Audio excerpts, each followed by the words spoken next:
अस्सलाम वालेकुम। सिंधी इन्फो सां गॾु आऊं आहियां अब्दुल क़यूम।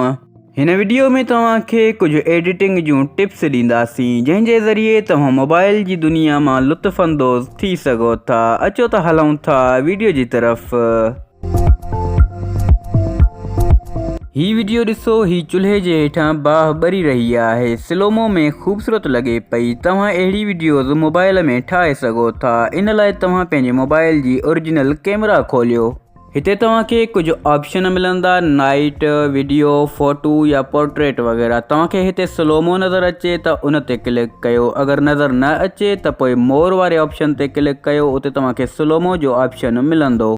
स्लोमो वारे ऑप्शन खे इनेबल करे तव्हां मोबाइल जी कैमरा में जेका बि चीज़ रिकॉर्ड कंदव उहा स्लो मोशन में थी वेंदी। इहे वीडियोज़ तव्हां टिकटॉक या यूट्यूब ते अपलोड बि करे सघो था।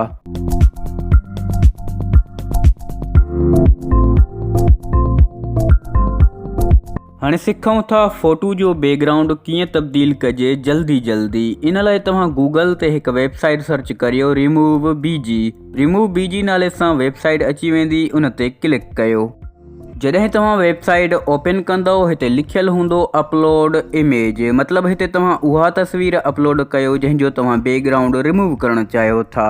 असां हिकु तस्वीर अपलोड कयूं था। ॾिसो दोस्तो, हिन तस्वीर जो 5 सेकंड में बैकग्राउंड रिमूव थी वियो आहे। इन जे हेठां डाउनलोड लिखियलु आहे। इन ते क्लिक करे इन तस्वीर खे डाउनलोड करे सघो था। पोइ कंहिं बि पसंदीदा बैकग्राउंड ते लॻाए सघो था।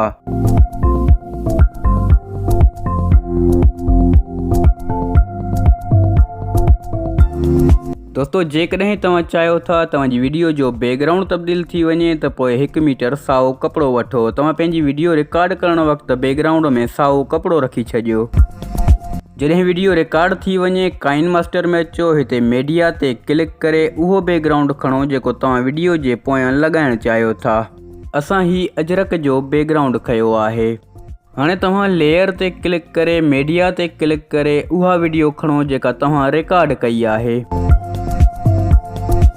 हिते तव्हांखे ऑप्शन मिलंदो क्रोमा की। इन ते क्लिक कयो, तव्हांजी वीडियो जो साओ रंग रिमूव थी वेंदो। वीडियो जी साइज़ आंगुर जी मदद सां घटि वधि करे सघो था।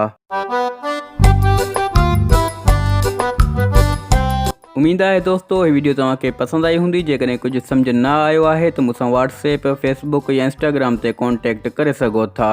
चैनल खे सब्सक्राइब कंदा ऐं घंटी जे निशान खे ज़रूरु क्लिक कजो। इन सां असांजी हर वीडियो तव्हां ताईं पहुचंदी। मिलंदासीं अगली वीडियो में। अल्लाह हाफ़िज़।